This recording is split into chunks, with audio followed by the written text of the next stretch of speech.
Hello everyone, welcome back to my channel. जैसे कि आप लोगों को पता है, आरआरबी का एग्जाम लगा हुआ है, आरआरबी क्लर्क मींस का 1 फरवरी को।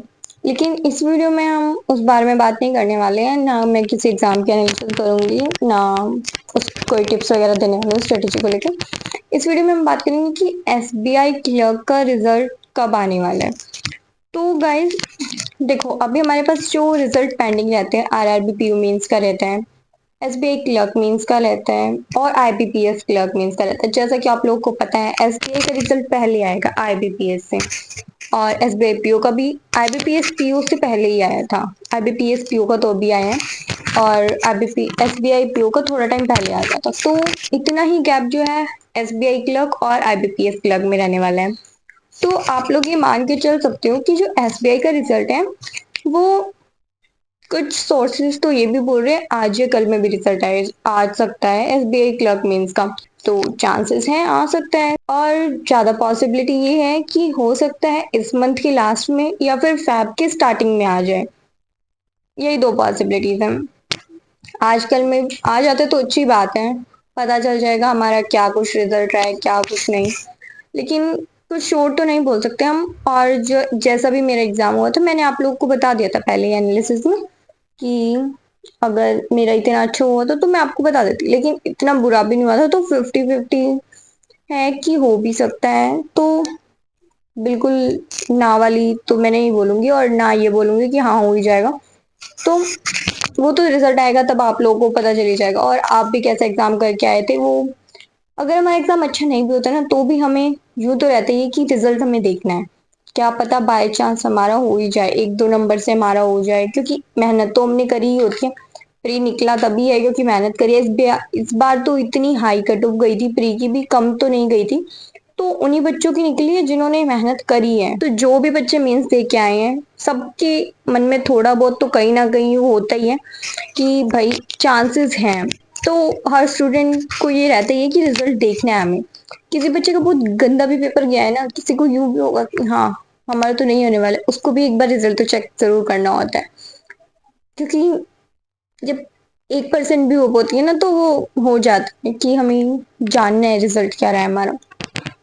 तो आप लोग ज्यादा टेंशन मत लो। और एक आरआरबी क्लर्क का भी रिजल्ट की बहुत बातें चल रही है, इतने तो लिंक सर्कुलेट हो रहे हैं, बस मैं बता नहीं सकती। डेली लिंक आते हैं कि भाई आज रिजल्ट आ जाएगा, आज लेट इवनिंग में है।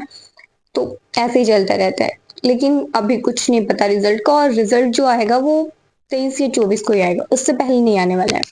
क्योंकि ये हर बार ऐसे ही करते हैं, हफ्ते पहले ही रिजल्ट देते हैं, 10 दिन पहले तो बहुत कम ही चांसेस होते हैं इनके।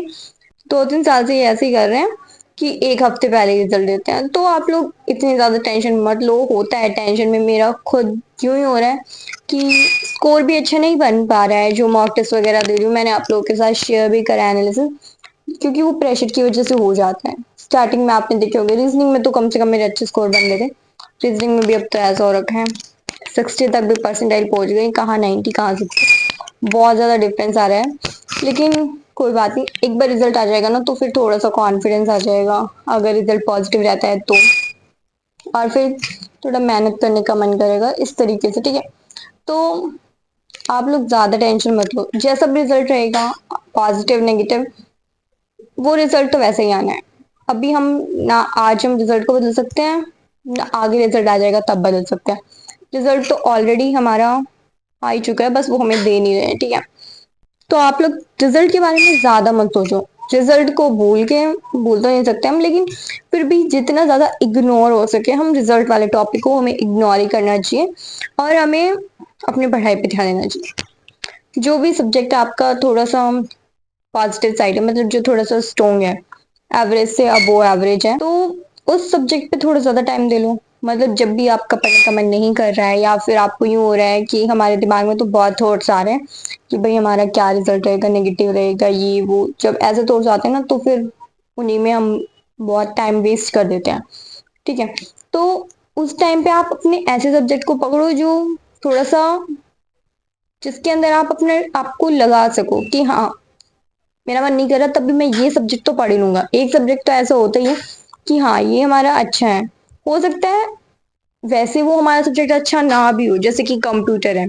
कंप्यूटर किसी बच्चे ने पढ़ रखा होगा, किसी ने नहीं पढ़ रखा होगा, किसी का अच्छा लगता होगा, किसी को नहीं। तो अगर कंप्यूटर नहीं भी पढ़ रखा ना, तो भी हम खाली भी बैठे ना, तो हम पढ़ सकते हैं। मतलब मैं अगर अपना एग्जांपल लूं, तो रीजनिंग मेरा ठीक है, रीजनिंग के मेरे से क्वेश्चन बन जाते हैं, पजल सीटिंग अरेंजमेंट की।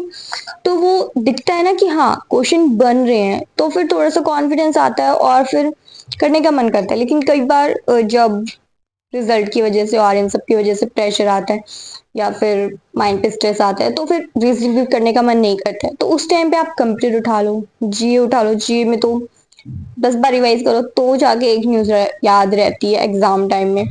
और लक की बात होती है उसमें, तो ऐसा भी पिछले पता नहीं कौन से एग्जाम में हुआ था, I think IBPS clerk mains की बात है। रीजनिंग की वजह से मेरा खराब हो गया, अदरवाइज मेरा बहुत अच्छा गया है वो स्कोर। मैं आप लोगों के साथ जरूर शेयर करूंगी जब भी रिजल्ट आएगा। रीजनिंग की वजह से ही खराब होएगा, पता है मुझे। लेकिन उसमें मेरी जीए में भी ठीक ही स्कोर बन जाएंगे, मतलब बहुत ज्यादा लो नहीं बनेंगे। क्योंकि जो क्वेश्चन पेपर में आया ना, वो मैं पहले दिन ही पढ़ के गई थी गाइस, सच में। मैंने एक दो मॉक टेस्ट लगाए थे, और उसमें जैसे आई थिंक यूक्रेन का या कहाँ का पीएम भी पूछ रखा था, वो भी मैंने बिल्कुल लास्ट डे ही पढ़ा था। तो मेरे दिमाग में वो स्ट्राइक कर गया। और एक दो ऐसे ही क्वेश्चन आए हुए थे कि भाई मैंने लास्ट डे पढ़े और वही एग्जाम में आ गए। तो जी में ऐसे ही होता है कि जो क्वेश्चन हम पढ़े ना, हमें नहीं पता, क्या पता कल यही एग्जाम में आ जाए। तो जी तो हमें लास्ट टाइम तक पढ़ना चाहिए। तो वो देख के मैं सोच रही थी कि ये तो मैंने कल ही पढ़ा था। तो ऐसा हो जाए ना तो बहुत अच्छा लगता है। लेकिन रीजनिंग में जो हुआ ना, उसकी वजह से बहुत बुरा भी लगा था। लेकिन कुछ नहीं कर सकते, अभी जो हो गया वो तो। अभी जो है आरआरबी क्लर्क मींस बचा हुआ हमारे पास, उस पर फोकस करते हैं। और आरबीआई असिस्टेंट की नोटिफिकेशन आने की बोल तो रहे थे, लेकिन अब तक तो कोई नोटिफिकेशन नहीं आई। नोटिफिकेशन आ जाती तो थोड़ा अच्छा होता, क्योंकि हम उसमें एंगेज हो जाते फिर।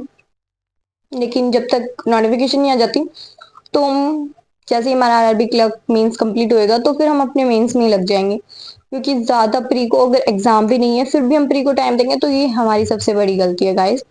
प्री के लिए एक मॉक लगा लो, वही इनफ है, अगर हमारा कोई एग्जाम नहीं लगा हुआ है तो। ठीक है गाइस, इस वीडियो में हम इतना ही रखते हैं। तो एग्जाम पे आप ज्यादा एग्जाम के रिजल्ट्स पे आप ज्यादा फोकस मत करो, एग्जाम पे तो फोकस करो। आरआरबी क्लर्क मेंस की अच्छे से तैयारी करो। जब तक रिजल्ट नहीं आ जाता, तब तक तो हर बच्चे को मेंस की तैयारी करनी है। जब रिजल्ट आ जाता है, नेगेटिव रहता है, तो अपना फाउंडेशन स्ट्रॉन्ग करो, या जिस हिसाब से भी आगे लेके चलना है वो बाद में आप देख सकते हो। जब तक रिजल्ट नहीं आता, तब तक तो आप आरआरबी क्लर्क मेंस की अच्छे से तैयारी करो। ठीक है गाइस।